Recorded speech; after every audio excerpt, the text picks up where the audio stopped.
For years, I hated Valentine's Day. As a kid, I didn't mind it. Being an only child, my mom would spoil me whenever holidays rolled around. Valentine's Day was no different. She would get me stuffed animals, my favorite candy, and whatever new toy I wanted. As I got older, the magic had worn off for me. I never had a Valentine outside my mom, so that day was always bittersweet for me. Yes, it was sweet to get things from my mom, but just like any teenager, I didn't value my mother going out of her way to always make sure I felt loved. It didn't help that my father was always saying how ridiculous Valentine's Day was. The greeting card companies take advantage of all the fools who are willing to spend their hard-earned money. I love your mother every day. Why do I need a specific day to show her? They hike up the prices of candy and flowers. It's a sucker's day.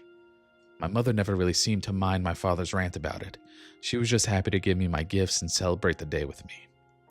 It wasn't until I met my wife that I truly had a Valentine. I always made a big deal out of the day when it came to her. I suppose it was my mother that helped me to realize how to celebrate someone you love. I had just never experienced that until I finally met the love of my life. While I love celebrating the love I have for my wife and showing her just how much she means to me on that special day, she wasn't the biggest fan of it. Not the celebrating the love part, that wasn't the issue. It was the trauma from when she was a child. Her father had left her mother on Valentine's Day when she was a kid. In some dramatic fashion, he left a note telling her he couldn't fake the love anymore and that Valentine's Day shouldn't be a pretend day in which we show love to each other. He had packed up overnight and started a new life in a different state. As you can imagine, this affected my wife throughout her life. Part of the reason I'm extravagant on that day is to not only rid the memory of her father leaving, but to assure her that she won't have to worry about me doing anything like that to her. Even though I was married, I never neglected my mother on Valentine's Day, especially in the recent years since my dad passed away. I always made sure to get her a dozen roses and even some chocolates. My mom always loved receiving them and would always call me after the delivery, surprised that I would do something so sweet. "Oh, thank you, honey. I was shocked to get a delivery on Valentine's Day.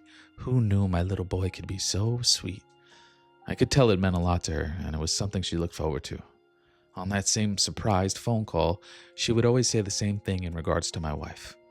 How could someone not like Valentine's Day? With someone as sweet as you by their side, it wouldn't hurt her to show some appreciation. I would always tell her the same thing. "Ma, it's a lot for her to deal with. Her father really messed her up when she was a little girl, so this time of year is always rough for her. She appreciates everything I do for her, and my goal is to just help her forget that horrible memory just for the day." This year for Valentine's Day, I had something even bigger planned. Flowers, cards, candy, dinner, that was always part of the deal. But this year, I was going to recreate our proposal. I rented out a big hall for all our family and friends to attend. I wanted to create a new core memory for her on this day. I wanted her to forget about what happened all those years ago. Secretly, I had been planning this for months, making sneaky phone calls, contacting family and friends to be a part of it. Coming home late from work and going to see a flower store, stopping by the venue to make sure everything was in order. It was all going according to plan until the week before Valentine's Day. I got home late again and my wife was waiting by the door. "Where have you been? Do you think I don't know what's going on?" "Huh? What are you talking about, honey?" "Late from work again? Phone calls and secret texts to whoever it is you're talking to?" "Oh, baby, you have it all wrong. Save it. I'm not dumb. I won't have another man walk out of my life. I packed a bag and I'm going to stay with my mom." I didn't want to ruin the surprise, but I also wanted her to know that I wasn't doing anything wrong. Wait, I'll tell you what's going on." "No, you won't. I'm not listening. I need some space. I'm leaving." "Honey, I swear this is all a misunderstanding." She wouldn't listen. She slammed the car door before I could even spit out the truth. She had been at her mother's house for a few hours before she finally picked up one of my phone calls. "I'm coming to your mom's now. I'm going to tell you everything that's been happening." I arrived at her mother's house and I spilled the beans. I explained to her exactly what I had been doing. She looked dejected. I could sense the guilt she felt. Instantly, she started to cry and apologize. "I'm sorry, it's just..." "I know, honey. Can I ask you something?" she said through crying eyes. "Yes, of course, anything." "Is it possible for you to cancel this? This day is just too hard for me. I can only imagine the effort you put in, but I don't think this day I can ever be happy about. I just don't want to celebrate anymore." What could I do? Tell her no? That we have to go through with it no matter how miserable the day makes you feel? I could still get my money back, and nobody was traveling from far away, so I'm sure if I told them in time, it wouldn't be a big deal. I'll cancel it, baby. I'll be here for you. Whatever you need. We won't celebrate it anymore. I love you. Valentine's Day was here. My wife and I had been on great terms since that terrible misunderstanding, and as she wished, we weren't celebrating. We had dinner like we normally would. We laughed, we played some games, and we watched our show. It was nice to see her relax and feel no pressure about the day. These last few days, my focus was on her and making sure to keep her head clear, because that's what you do when you love someone. You're there for them and support them in their time of need. We had went to bed that night without even mentioning Valentine, and we were happy, and that's all that mattered to me. It was the middle of the night when my phone rang. The caller ID read, Mom. Hello? I said with a tired voice. So that's it. No flowers, no candy. Do I mean nothing to you? I had completely forgotten to set up an annual delivery of flowers and candy with everything that had been going on. What? Oh shit, Mom, I'm so sorry. We've been going through a lot here. I literally just completely forgot. Oh, did you? You just forgot. After all the years I raised you, after everything I've done, I have no one in my life. And now you just forget about me? It's all about your unappreciative wife now, huh? Mom, relax. I forgot.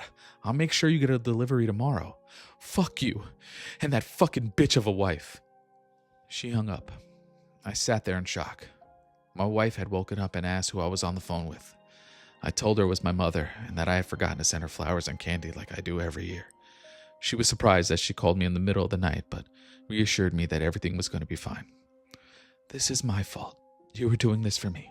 I'll make sure your mom gets some flowers and candy tomorrow. I couldn't sleep for the rest of the night. I was shocked and honestly pissed that my mother would speak to me that way. The way she spoke about my wife, like she was holding in hatred for her. I needed to talk to her that day. I was going to tell her when I got home from work. And imagine my surprise when I saw my mother's car in front of my house when I got home from work. I hesitantly walked inside. Hello? Hi, honey. Your mom is here. She dropped by with some apology cookies. You gotta try them. They're delicious. My wife said with a smile and a laugh as she walked to the kitchen and get the cookies. Hi. I truly am so sorry for calling you in the middle of the night and speaking to you the way I did. You didn't deserve that. Mom, you don't know how much I needed to hear that. I'm so sorry I forgot. Things have been crazy here. I can only imagine. That's when I heard a commotion in the kitchen. I ran to see what it was. My wife was on the floor and the tray of cookies were all around her. I ran over to her and she was foaming at the mouth. What the fuck? Baby, what the fuck happened? I dove to the floor trying to help her. Did she need CPR? Was she choking? The gurgling sounds would not stop coming from her. Mom, call a fucking ambulance. Mom, right now, call an ambulance. I don't know what's wrong. Mom! That's when I felt a hand on my shoulder. My mother knelt down next to me and whispered in my ear, I am your forever Valentine.